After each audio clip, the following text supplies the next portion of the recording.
David Williams sat in his corner office on the 42nd floor, staring at the stack of customer complaints that seemed to grow bigger every day. As the owner of Sunshine Diner, a chain of family restaurants across the city, he had built his business from the ground up over 15 years. What started as a single restaurant had grown into 12 locations, but lately, something was going terribly wrong. The numbers on his computer screen told a story he didn't want to believe. Customer satisfaction scores were dropping month after month. Online reviews were getting worse.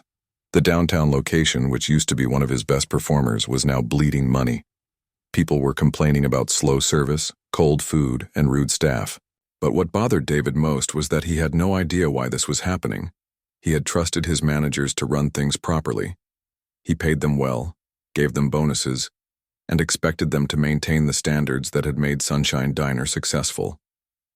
Yet somehow the wheels were falling off and he felt completely disconnected from what was actually happening in his own restaurants. David picked up his phone and called his assistant. "Cancel all my meetings for the next 2 weeks," he said. "I need to take care of something important." His assistant sounded confused. "But sir, you have the investor meeting on Thursday and the board presentation on—" "Cancel everything," David interrupted. "This is more important than any boardroom meeting." That evening, David drove to the downtown Sunshine Diner location. He parked across the street and watched the dinner rush through the large front windows. From the outside, everything looked normal. Customers were coming and going, the neon sign was bright, and the parking lot was reasonably full. But David knew that appearances could be deceiving. He had made a decision that would have shocked his business partners and probably worried his wife. He was going to go undercover at his own restaurant. Not as the owner making a surprise visit, but as a regular employee. He wanted to see what was really happening when the boss wasn't around. The next morning, David did something he hadn't done in 20 years. He applied for a job at his own restaurant. He had prepared carefully. He grew out his beard for 2 weeks, bought clothes from a thrift store, and practiced changing his voice slightly. He even got a fake ID with the name Mike Johnson and created a simple backstory about being between jobs and needing work quickly. Walking into the restaurant at 9 in the morning felt strange. This was his place, built with his vision and his money, but now he was seeing it through completely different eyes. The carpet near the entrance was worn and stained. The plants by the window were dying. The smell of cleaning chemicals was too strong, as if someone was trying to cover up something unpleasant. The manager, Tom Rodriguez, was a man David had hired 3 years ago based on impressive references and a confident interview. Tom barely looked up when David introduced himself as Mike Johnson, looking for work. "You have experience in restaurants?" Tom asked, glancing at his phone while he spoke. "Yeah, worked at a few places. Kitchen work, cleaning, whatever you need," David replied, trying to sound casual. Tom looked him up and down. David was wearing old jeans, a simple t-shirt, and work boots that had seen better days. "We need someone for dishwashing and general kitchen help. It's not glamorous work. You start at minimum wage, and if you prove yourself, maybe we talk about more hours or a small raise in a few months." David nodded. "That sounds fine. When can I start?" "Right now, if you want. We're always short-staffed." Tom handed him a basic employment form. "Fill this out. Maria will show you around and get you an apron." As David filled out the form with his fake information, he noticed that Tom never asked for references, didn't explain company policies, and seemed more interested in his phone than in the new employee he was hiring. This was already different from how David expected his managers to handle hiring. Maria, the kitchen supervisor, was a middle-aged woman who looked tired, even though the day was just beginning. She walked David through the kitchen, pointing out different areas and explaining basic procedures. The kitchen was clean enough, but David noticed several things that concerned him. Some equipment looked like it needed maintenance. The walk-in cooler was making strange noises, and the staff break room was tiny and uninviting. "Most of the kitchen staff are good people," Maria explained as she showed him where the cleaning supplies were kept. "We work hard here, and we look out for each other. But it's not easy. We're always busy, always behind, and never have enough help." David was given a simple uniform, an apron, and a name tag that said Mike. His job was to wash dishes, keep the kitchen clean, and help with basic food prep when needed. It was work he hadn't done since he was a teenager, but he was determined to fit in and learn what was really going on. The lunch rush started at 11:30, and David quickly realized why his restaurant was struggling. The kitchen was chaos. Orders were getting mixed up. Food was sitting under heat lamps too long, and the staff seemed stressed and frustrated. He watched servers rushing back and forth, looking overwhelmed and exhausted. What struck him most was how hard everyone was, working despite the problems. The cooks were doing their best with equipment that clearly needed repairs. The servers were trying to stay friendly with customers even when the kitchen was running late. Maria was everywhere at once, trying to keep everything organized while dealing with constant interruptions and complaints. During a brief break in the afternoon, David sat in the tiny break room with a cup of coffee that tasted like it had been sitting on the burner for hours. He overheard two servers talking about their schedules. "I asked Tom if I could switch my Thursday shift because my daughter has a school play, but he said if I can't work Thursday, I might as well not come in at all," one of them said. "That's terrible," the other replied. "I've been here 2 years, and I've never gotten a single sick day. Last month when I had the flu, Tom told me I could either come in or find another job." David felt his stomach drop. This was not how he wanted his employees to be treated. He had always believed that taking care of workers was not just the right thing to do, but also good for business. Happy employees meant better service, and better service meant happy customers. As his first day continued, David began to understand that the problems in his restaurant went much deeper than he had imagined. This wasn't just about training or procedures. It was about leadership, respect, and treating people with basic human dignity. He realized that going undercover might be the most important thing he had ever done for his business. By his third day working as Mike Johnson, David had started to notice patterns in how the restaurant operated. But more than anything else, he found himself watching one particular waitress who seemed different from everyone else. Her name was Lisa, and she appeared to be in her late 20s. While other servers would take breaks whenever they could, complain about difficult customers, or show up late for their shifts, Lisa was always there early, always ready to work, and always had a smile for everyone around her. David couldn't figure out how she managed to stay so positive in such a stressful environment. On Tuesday morning, David was washing dishes when he overheard Lisa talking to Maria in the kitchen. "I can take the extra shift on Thursday if you still need someone," Lisa said while grabbing plates for her tables. "I know it's short notice, but I could use the extra hours." Maria looked surprised. "Lisa, that would be your 6th day in a row. Don't you ever get tired?" Lisa laughed, but David noticed it sounded a little forced. "I'm fine, really. Besides, I like staying busy." As the week went on, David began to realize that Lisa wasn't just taking extra shifts occasionally. She was working almost every day, often pulling double shifts that lasted 12 or 13 hours. She would come in at 7 in the morning to help with breakfast, work through lunch, take a short break, and then come back for the dinner rush that lasted until closing time. What amazed David most was how Lisa treated every customer like they were the most important person in the world. He watched her deal with a man who complained loudly about his eggs being too cold, saw her patiently explain the menu to an elderly woman who asked the same questions 3 times, and noticed how she always made sure families with small children got extra attention. "She's something special, that one," said Carlos, one of the cooks, during a quiet moment between lunch and dinner. He nodded toward Lisa, who was wiping down tables even though her shift had technically ended an hour ago. "What do you mean?" David asked, trying to sound casual while he stacked clean plates. Carlos lowered his voice. "She's been here almost 2 years, never called in sick once, never complained about anything. Works harder than people who've been doing this job for 10 years. And she's got a tough situation at home, too." David wanted to ask more questions, but Tom walked into the kitchen at that moment, and Carlos quickly went back to cleaning his prep station. Over the next few days, David pieced together more of Lisa's story through conversations he overheard and small comments from other employees. She was a single mother with a 7-year-old daughter. Her mother was sick with something serious that required expensive treatments. Lisa was supporting both of them on her waitress salary, which meant she couldn't afford to turn down any opportunity to work extra hours. On Friday evening, David was taking out the trash when he saw Lisa in the parking lot. She was sitting in an old car that looked like it had seen better days, talking on her phone.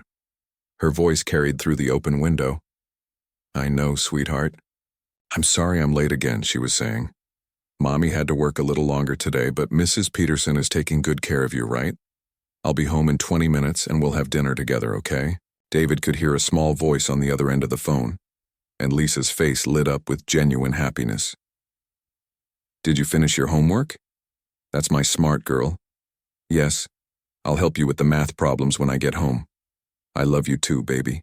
When Lisa hung up the phone, David saw her sit quietly for a moment, and for the first time since he'd been working there, he saw the exhaustion on her face. Just for a few seconds, when she thought nobody was watching, her shoulders sagged, and she rubbed her temples like she had a headache. Then she took a deep breath, straightened her shoulders, and walked back into the restaurant with that same positive attitude she always had. The next week, David made a point of paying closer attention to how Lisa was treated by management. What he saw made him angry in ways he hadn't expected. Tom would schedule Lisa for the worst shifts, knowing she wouldn't complain. When the restaurant got busy and they needed extra help, he would call Lisa first, even if she had already worked 6 days that week. When customers were particularly difficult or demanding, Tom would send Lisa to deal with them, saying she was good at handling problem people. But what really bothered David was how Tom never seemed to recognize how valuable Lisa was to the restaurant. She trained new servers without being asked, stayed late to help close when they were short-staffed, and had regular customers who specifically requested to sit in her section because they loved her service. David started keeping track of Lisa's hours, and he realized she was working almost 60 hours a week. In most cases, this should have meant overtime pay, but when he looked at the scheduling board, he noticed that Tom was clever about splitting her hours between different pay periods to avoid paying the overtime rates. One afternoon, David was cleaning tables near the front when he heard 2 regular customers talking.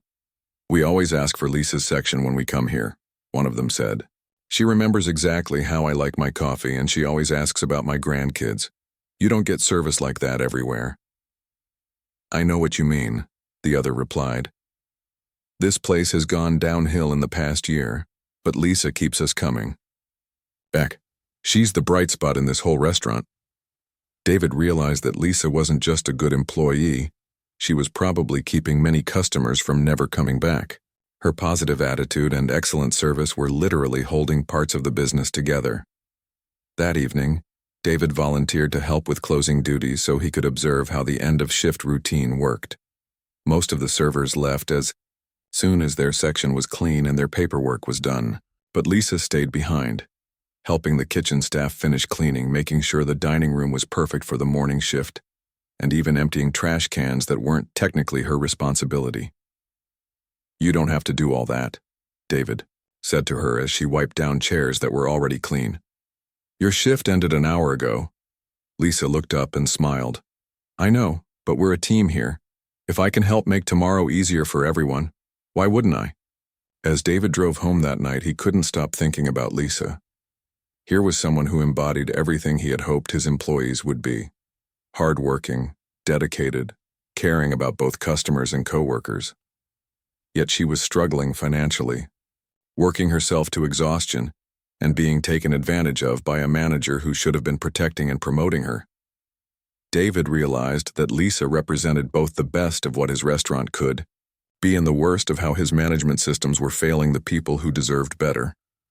2 weeks had passed since David started working as Mike Johnson, and he felt like he was finally understanding the real problems in his restaurant. But nothing could have prepared him for what he would discover on that Wednesday night. It had been one of the busiest days he'd experienced since going undercover. The lunch rush never seemed to end, flowing directly into an early dinner crowd, and then the usual evening customers. David had been washing dishes nonstop for almost 10 hours. His back was aching, and his hands were raw from the hot water and soap. Lisa had been working since 7 that morning, covering for another server, who had called in sick. David watched her throughout the day, amazed at how she maintained her energy and positive attitude even as the hours dragged on. She hadn't taken a proper break all day, just grabbing quick sips of water between serving tables. Around 9:30, the dinner rush finally started to slow down. Most of the kitchen staff began their closing routines, and the servers were finishing up with their last tables. David was grateful that his shift was almost over. He couldn't imagine doing this kind of work every day for months or years like the other employees did. As the restaurant prepared to close, David noticed that Lisa was still moving between tables, making sure everything was perfect for the morning shift. She was always the last person to finish, always making sure every detail was taken care of. "Lisa, you can go home," Tom called from behind the counter. "We can handle the rest." "I'll just finish wiping down these last few tables," Lisa replied. "It'll only take a few more minutes." David finished loading the last rack of dishes into the dishwasher and started cleaning his station. The kitchen was winding down, and most of the staff had already left. He was looking forward to getting home, taking a hot shower and trying to process everything he'd learned over the past 2 weeks. At around 10:15, Tom locked the front door and turned off most of the lights in the dining room. "Everyone else is gone," he announced. "Mike, you can head out. Lisa, make sure you lock up when you're done." David gathered his things and headed toward the back exit, but then he realized he'd forgotten his jacket in the break room. He quietly went back inside, not wanting to disturb Lisa, who was still working in the dimly lit dining room. As he grabbed his jacket, David heard sounds coming from the kitchen. He assumed Lisa was just finishing up some cleaning, but something made him pause and listen more carefully. There was something unusual about the sounds, like someone was being very quiet, trying not to be heard. Curiosity got the better of him, and David carefully walked toward the kitchen. What he saw when he peered around the corner changed everything. Lisa was standing by the large trash bin where they scraped leftover food from customer plates, but she wasn't throwing anything away. Instead, she was carefully looking through the discarded food, pulling out items that had barely been touched. A piece of bread from a basket that had only been half eaten, a side of vegetables that had been sent back because the customer wanted a different dressing, a portion of pasta that someone had ordered but barely tasted. David watched in shock as Lisa carefully inspected each item, making sure it was still safe to eat. She was being so quiet, so careful, clearly not wanting anyone to see what she was doing. She wrapped the salvageable food in napkins and placed it in a small bag. What happened next broke David's heart completely. Lisa sat down on a milk crate behind the kitchen, opened the bag and began to eat. She ate slowly, like someone who was truly hungry but trying to make the food last. Her movements were careful and dignified, even in this heartbreaking situation. David realized he was witnessing something incredibly personal and private. This hard-working woman, who had served customers with a smile all day, who had been on her feet for over 15 hours, was eating leftover food from the trash because she couldn't afford a proper meal. He quietly backed away, not wanting to embarrass Lisa or make her feel ashamed. But his mind was racing. How long had this been happening? How many nights had Lisa gone home hungry after working all day in a restaurant full of food? How had he, as the owner, created a situation where one of his best employees couldn't afford to eat? David sat in his car in the parking lot, trying to process what he'd seen. Through the small window of the restaurant, he could see Lisa still in the kitchen, finishing her quiet meal. She looked exhausted but maintained the same dignity she showed throughout her workday. After about 10 more minutes, Lisa came out of the restaurant, locked the door, and walked to her old car. Even from a distance, David could see how tired she was. Her shoulders were slumped, and she moved more slowly than usual. But when she got into her car, he saw her check her reflection in the mirror and straighten her posture, as if preparing to put on a brave face for when she got home to her daughter. As Lisa drove away, David sat alone in the parking lot, feeling emotions he hadn't experienced in years. Anger, shame, sadness, and a deep sense of responsibility all mixed together. This wasn't just about business problems or customer complaints anymore. This was about a human being who was struggling to survive while working incredibly hard at his restaurant. David thought about all the times he'd heard business experts talk about employee satisfaction and retention. They talked about benefits packages, vacation days, and performance bonuses. But they never talked about employees who worked full-time and still couldn't afford basic necessities, like food. He remembered Lisa's conversation with her daughter on the phone, promising to be home for dinner. Now he realized that Lisa might not have been eating that dinner herself. She was probably watching her child eat, making sure her daughter had enough while she went hungry. The next day, David could barely concentrate on his work. Every time he looked at Lisa, he saw her differently. When she smiled at customers, he wondered how she found the strength to be cheerful when she was struggling so much.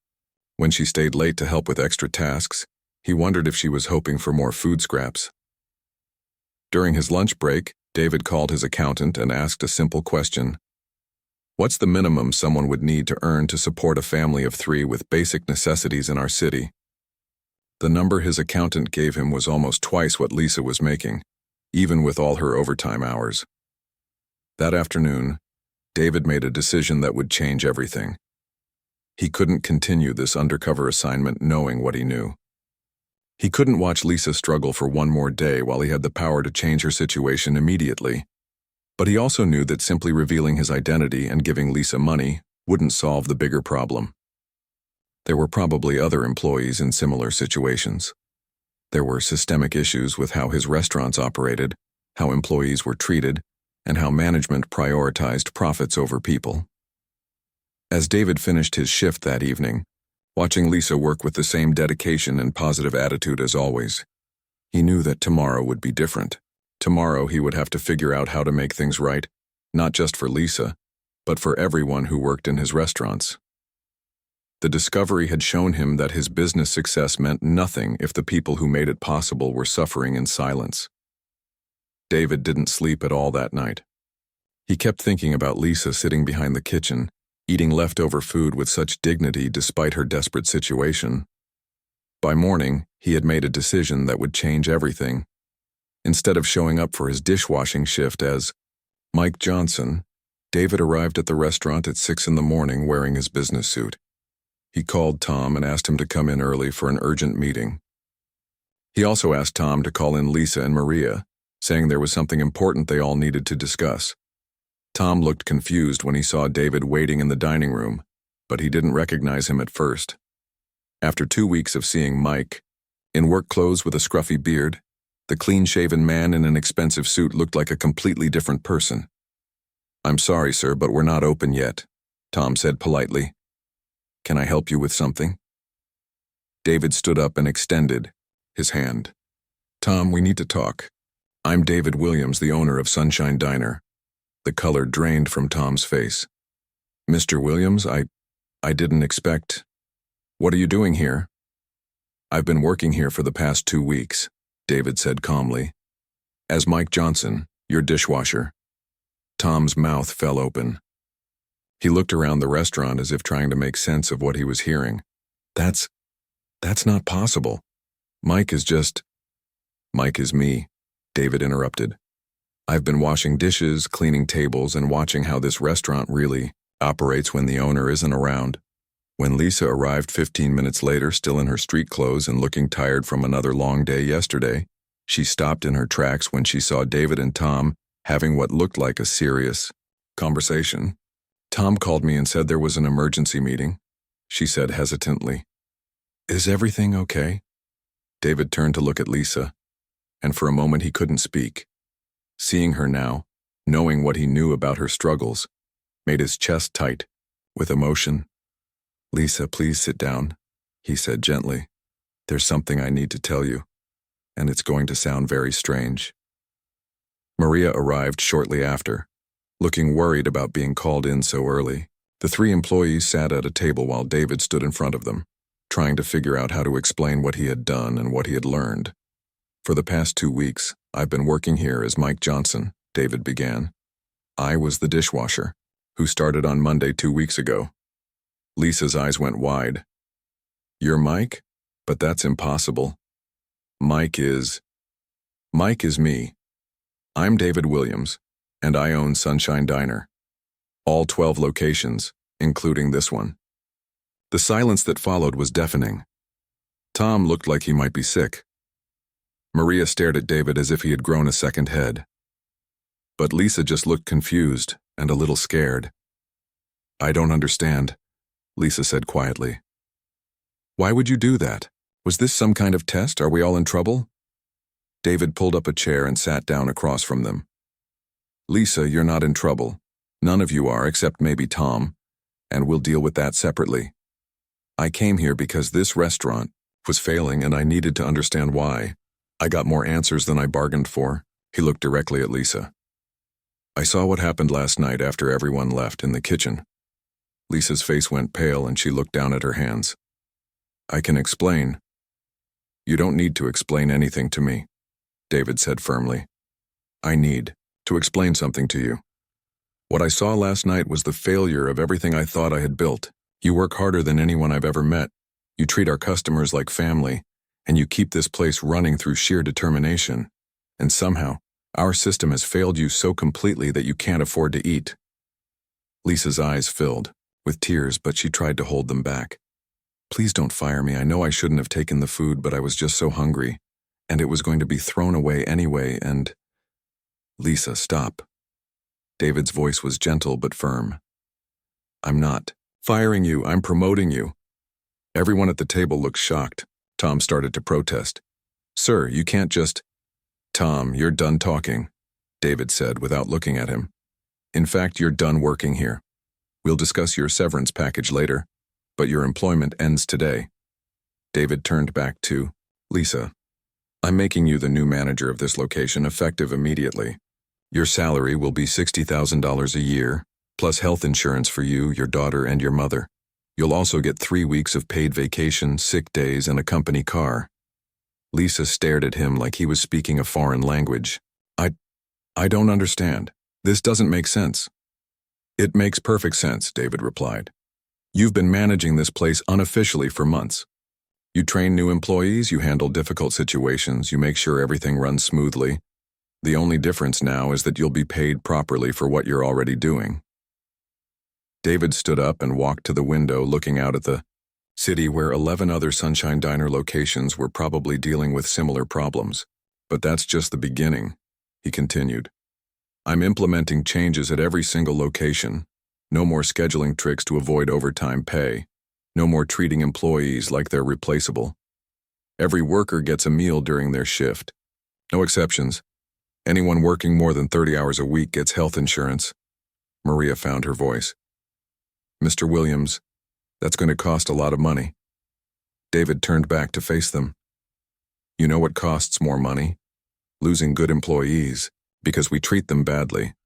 Having unhappy workers who don't care about their jobs. Dealing with high turnover and constantly training new people. Customer complaints because the service is terrible. He walked back to the table and sat down again. Lisa, in 2 weeks of working here, I watched you do the work of 3 people. I saw you stay late to help coworkers, cover for people who called in sick, and deal with problems that management should have been handling. Do you know what our customer reviews say about you specifically? Lisa shook her head. They say you're the reason they keep coming back. People specifically ask to sit in your section. Families bring their children here because they know you'll take good care of them. You're not just an employee, Lisa, you're the heart of this restaurant. By now, Lisa was crying openly, but trying to wipe away the tears quickly. I just tried to do my job the best I could, and that's exactly why you deserve so much better than what we've been giving you, David said. But here's the thing. I don't just want to help you. I want you to help me fix everything that's wrong with this company. David pulled out his phone and showed Lisa a banking app. I'm transferring $5,000 to your account right now. That's to cover any bills or expenses you've been worrying about. Consider it a signing bonus for your new position. Lisa looked at the phone screen and started crying harder. I can't accept this. It's too much. I don't deserve… Lisa, David interrupted gently. You deserve this and more. You've been holding this place together with no recognition, no proper pay, and no support. The least I can do is make sure you never have to worry about having enough food again. David spent the next hour explaining his plans for transforming, not just this location but the entire Sunshine Diner chain, employee assistance programs, educational opportunities, fair scheduling practices, and management training that focused on treating workers with respect and dignity. As he talked, David realized that going undercover had done more than just show him the problems in his business. It had reminded him why he started Sunshine Diner in the first place, to create a place where families could come together, where employees could build careers, and where everyone was treated with kindness and respect. 6 months later, David stood in the same dining room where he had once washed dishes as Mike Johnson. But everything was different now. The worn carpet had been replaced with warm hardwood floors. The dying plants were gone, replaced by fresh flowers that Lisa picked out each week. Most importantly, the atmosphere had completely changed from stressed and chaotic to welcoming and efficient. Lisa walked over to him carrying a clipboard and wearing a confident smile that had replaced the tired, worried expression he remembered from his undercover days. She was wearing a professional manager's uniform, and her whole posture radiated the confidence of someone who finally felt valued and secure. "The lunch numbers are looking great," she said, showing him the daily report. "We're up 38% from last year, and our customer satisfaction scores are the highest in the company." David smiled as he looked at the numbers, but what made him happiest was seeing how Lisa had grown into her role as manager. The transformation in her life had been incredible to witness. Within the first month of her promotion, Lisa had been able to move her family out of their cramped apartment into a real house with a yard where her daughter could play. Her mother had started receiving proper medical treatment through the new health insurance plan, and her condition was improving steadily. "How's Jenny doing with her new school?" David asked. Lisa's daughter had been able to transfer to a much better elementary school in their new neighborhood. Lisa's face lit up the way it always did when she talked about her daughter. She made honor roll again this month, and she joined the soccer team. She keeps asking when you're going to come to one of her games. "Tell her I'll be at the next one," David promised. Over the past few months, he had become something like an uncle figure to Jenny, who was fascinated by the story of how her mom's boss had once worked as a dishwasher in his own restaurant. As they walked through the dining room, David noticed details that showed how much the restaurant had improved. Servers moved with confidence instead of stress. They took time to chat with customers instead of rushing between tables. The kitchen operated smoothly, with proper equipment that David had personally made sure was installed and maintained. "Mr. Williams?" A young man approached them nervously. David recognized him as Kevin, one of the newer servers who had been hired just 2 months ago. "Call me David," he said, as he always did with employees. "What's on your mind, Kevin?" "I just wanted to thank you for the scholarship program," Kevin said. "I got approved for the business management classes at the community college. I never thought I'd be able to go back to school." David had implemented the education assistance program at all 12 locations, offering to pay for work-related courses and training for any employee who wanted to advance their career. So far, 23 people across the company had enrolled in various programs. "That's fantastic, Kevin. Lisa started the same program 6 months ago, and look where she is now." After Kevin walked away, Lisa and David continued their tour. In the kitchen, David saw Maria directing the lunch prep with calm efficiency. She had been promoted to head chef and had helped train kitchen supervisors at 3 other locations.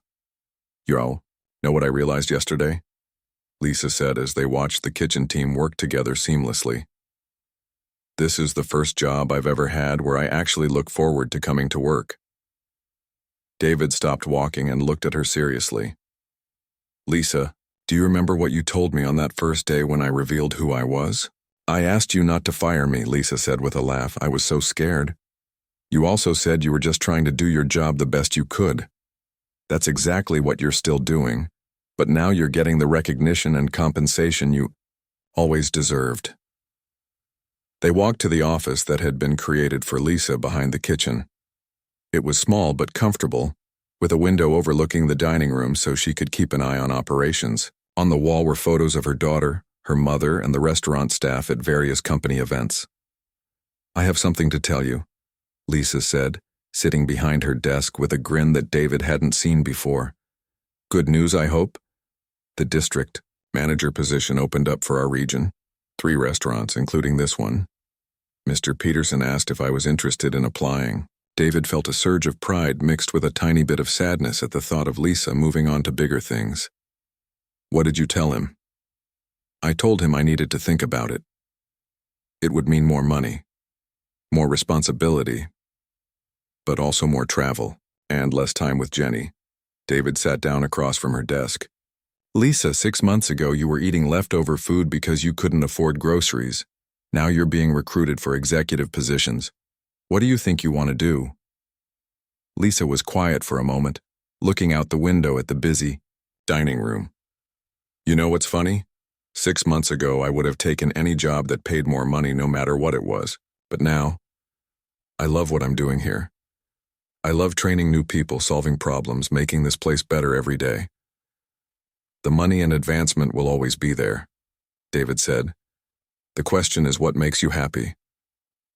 This makes me happy, but I also want to make sure I'm setting a good example for Jenny. I want her to see that her mom can achieve anything she sets her mind to. David smiled. Lisa, your daughter sees her mother running a successful business, taking care of a team of 20 people, and making a difference in her community. That's already an incredible example.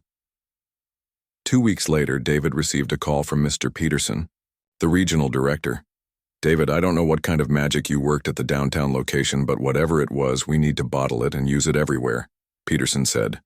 Lisa turned down the district manager position, but she came to me with the most detailed improvement plan I've ever seen. She wants to help implement your employee programs at all our locations. What did you tell her? I created a new position for her, Director of Employee Development. She'll work with all our restaurant managers to implement the changes you started. Same salary as the district manager job, but she gets to stay based at her home location. David hung up the phone feeling proud but not surprised. Lisa had always been a natural leader. She just needed the opportunity to show it. A year after his undercover experience, David organized a company-wide meeting at the downtown location. All 12 restaurant managers, supervisors, and key employees were there. As he looked around the room, he saw people who had been promoted, employees who had completed educational programs, and team members who were genuinely excited about their work. Lisa stood up to present the yearly results. Employee turnover was down 70% across all locations. Customer satisfaction scores had reached all-time highs. Most importantly, they had created a waiting list of people who wanted to work for Sunshine Diner, something that had never happened before. A year ago, our biggest problem was keeping good people, Lisa said to the group. Now our biggest challenge is choosing from all the great people who want to join our team. After the meeting, David and Lisa walked through the original dining room one more time. The dinner rush was in full swing, but instead of chaos, there was organized energy. Servers moved confidently. The kitchen ran smoothly, and customers seemed relaxed and happy. Do you ever regret going undercover? Lisa asked as they watched a new server getting patient training from an experienced team member. David thought about the question seriously. Going undercover had been uncomfortable, exhausting, and had shown him things about his business that were hard to face. But it had also been the most valuable 2 weeks of his professional life. Never, he said, finally. It taught me that the most important part of running a business isn't the profit margins or the growth projections. It's the people who show up every day and pour their hearts into making something good. As they stood there watching the restaurant operate like a well-tuned machine, David realized that his undercover experience had given him something more valuable than just business insights. It had reminded him that behind every job title, every position, every employee, there was a real person with real struggles, real dreams, and real potential. Lisa had gone from eating leftover food to running employee development for an entire restaurant chain. But more than that, she had shown David that treating people with dignity and giving them real opportunities could transform not just individual lives, but entire organizations. The lesson was simple, but it had taken going undercover in his own business for David to truly understand it. When you take care of your people, everything else takes care of itself.